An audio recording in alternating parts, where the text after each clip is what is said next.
Hi, welcome to the lecture Workplace-Based Assessments for OC 212 Evaluation of Occupational Performance. My name is Sarah Pizzell. The lecture includes contributions by Dr. Anita Hamilton, Dr. Linda Miller, and Dr. Mike Lyons. Your pre-reading includes information from the Radomski and Trombley-Latham text, Occupational Therapy for Physical Dysfunction.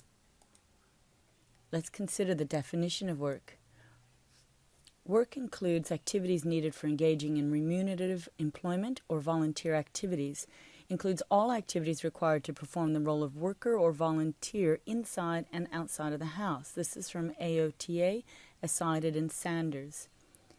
It also can be defined as activity performed to produce goods or services of value to others. It encompasses paid and unpaid productive occupations, from Cook and Luckersmith. A human factors analysis of work includes elements of the knowledge, skills, abilities, and tactics required to perform a task, what levels of decision-making and heuristics or rule of thumb types of thinking is required, the situation awareness of an individual, a team, or distributed with humans and equipment, and the inter- and intrapersonal skill sets required in that work role.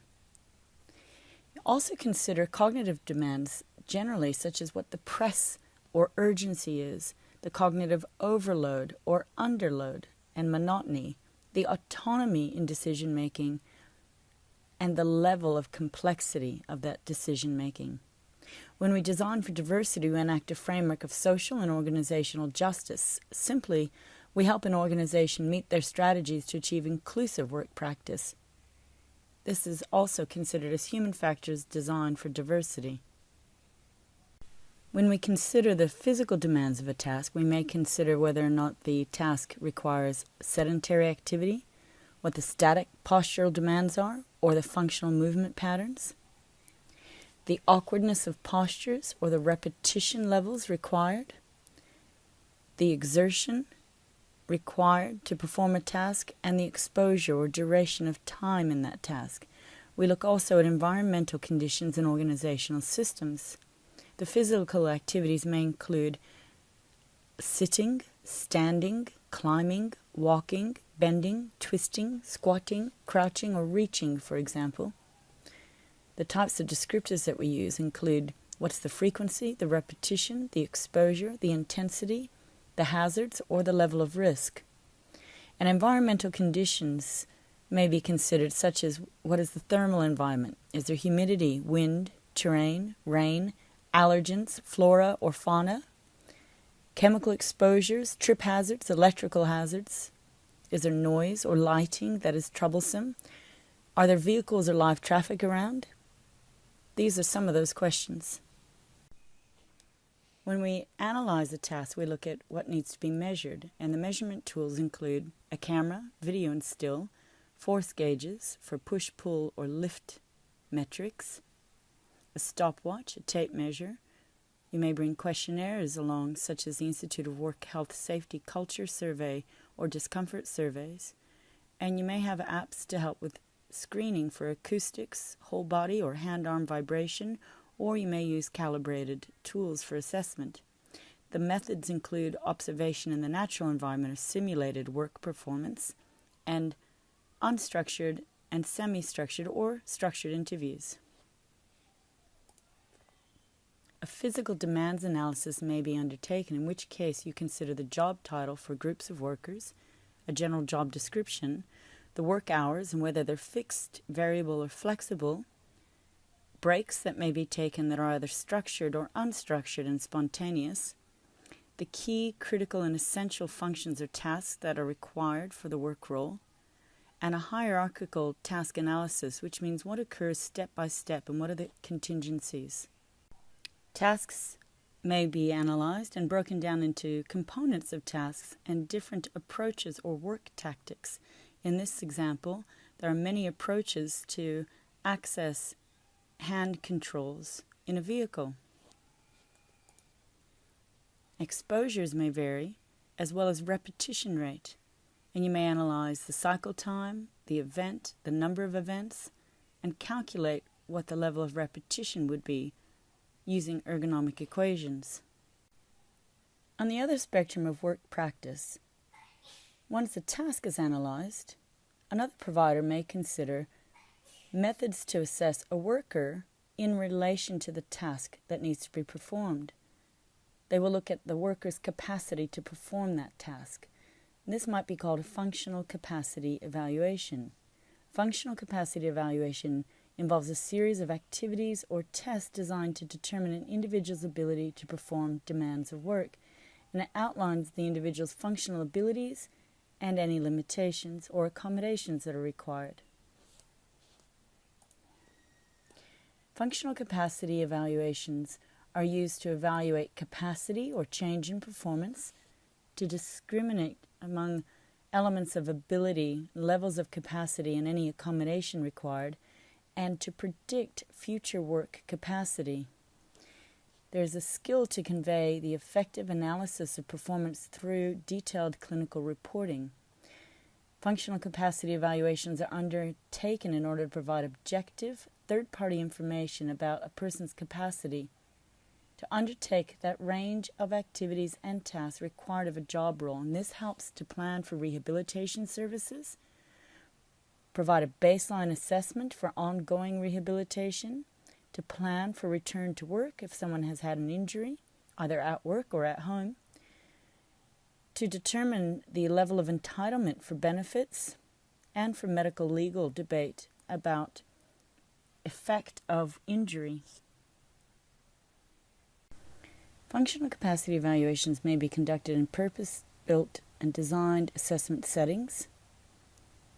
The further a work-related assessment moves away from an actual work environment and requirements of the specific job, however, the greater its level of basic standardization and generalizability. However, there are benefits to do workplace-based assessments, particularly for internal validity. When functional capacity evaluations are set up in the workplace and occur in the actual work environment or the natural setting, qualitative processes are used and results are specific, but not necessarily generalizable to other settings or external validity. The measurement involves documentation of the purpose, goals, and outcomes of a job, understanding who the employee is, who performs this work, what the tasks are, and what are the conditions of the workplace, the tools, equipment, work hours, environment, and production rates. In a clinic, there are commercially available functional capacity evaluation systems such as the JobFit system, Archon, Blankenship, BTE, Hanun, ErgoScience, Eisenhagen, Key Method, Matheson, Valpar, Joel, WorkWell, Workability. You can see an available summary in the Strong text, 2006. Hybrid functional capacity evaluations are commonly performed, and they tie together a variety of resources and approaches. Some commercially available components within the assessment may be the spinal function sort, Valpar, West lifting frame, and this may involve job simulation also. Features of a well-designed functional capacity evaluation include the fact that it's comprehensive, standardized, practical, valid, reliable, and safe. If it's comprehensive, then all demands of physical demands are well described, such as strength demands, movement demands, such as climbing, balancing, stooping, or kneeling, all of the physical demands of the job. The standardized approach means that the procedures are documented, the test approach and philosophy is well outlined, there are standardized verbal instructions, scoring instructions are provided, and there's some formula for projecting performance. Feasibility and practicality means that it must be cost-effective to implement. Time and resources well met for assessment and observation. The report is useful and the space is also appropriate. For validity and reliability, you want to consider inter-rater and intra-rater test-retest. Reliability. Validity is the accuracy of the prediction. Face validity, does it look like it will measure what it says it will? Content validity, does it really measure all facets that are relevant to the assessment question? Criterion related, does it compare whether the test that has been demonstrated to be valid and construct validity? Does it seek agreement between a theoretical concept and the specific measuring procedure or device? You want to make sure that the FCE is safe to prevent any further injury. So this does involve some clinical decision-making and therapist judgment. You want to understand performance displayed in the body mechanics during testing, and particularly have concern about isometric lifting. The therapist screens and monitors symptoms of disc involvement, dizziness, high blood pressure, or heart rate, for example. So what is included in a functional capacity evaluation? There's an information gathering stage where we develop a history that is quite thorough and involves communication with relevant stakeholders as well as the client or employee themselves. You look at background, medical information, treatment that they've had to date, what the referral question asks, the physical demands of a job, a general worksite visit may be undertaken, or clinic-based assessment, and an interview may be structured, semi-structured, and unstructured, and you may use multiple methods within the evaluation. There may be a physical exam, a head-to-toe examination, such as strength, balance, pain, medication review, general health review, a physical focus, but cognition and affect are often not reported but may come into play. There are precautions sometimes to consider in the administration of an evaluation. And screening questions or interviews may be undertaken such as pain, fear avoidance, occupational performance concern, expectations, workplace support, general functional testing, and then a report must be provided. It may be useful to know that the Fear Avoidance Beliefs Questionnaire was found to be the best predictor for return to work in people with work cover claims.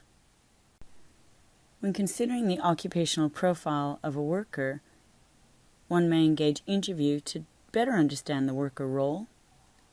One may use an occupational profile questionnaire and also job demands questionnaires.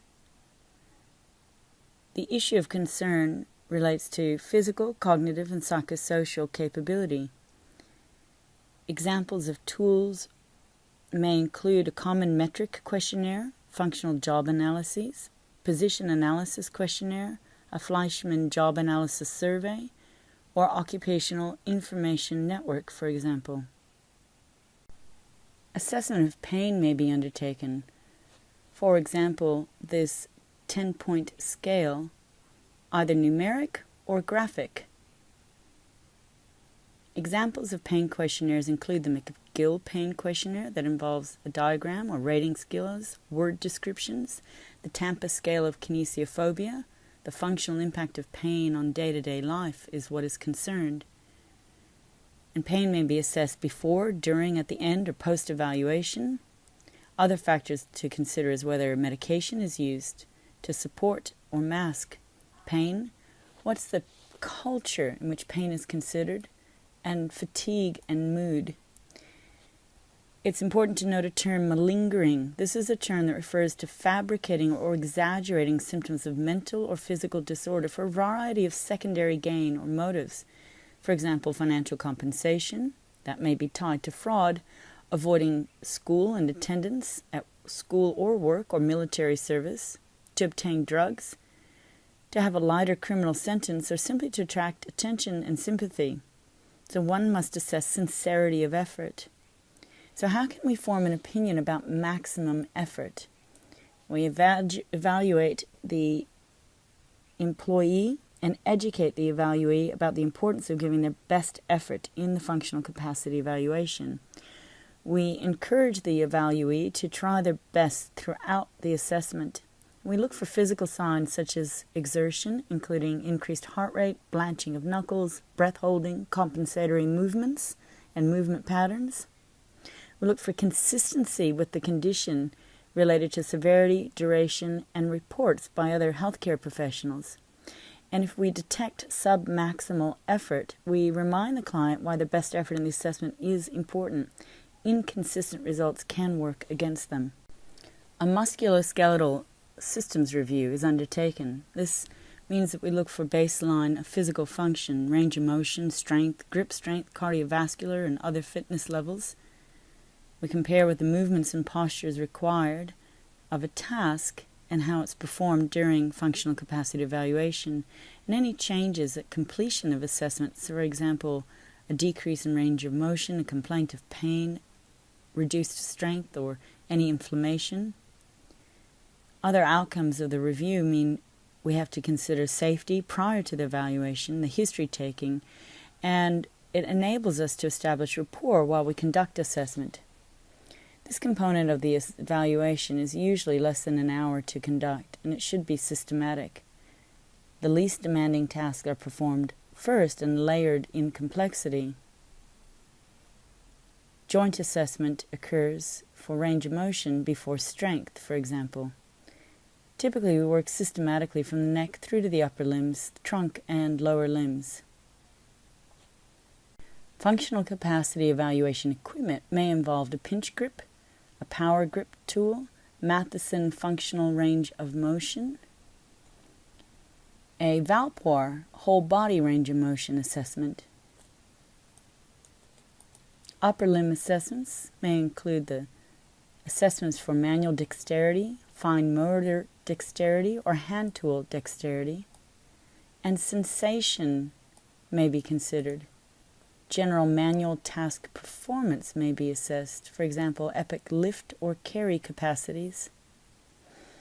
Many forms, including lift, lower, and carry, or push and pull assessment, helps us consider the approaches in these tasks. For example, shelves that are set according to general anthropometry or body measures of the evaluee.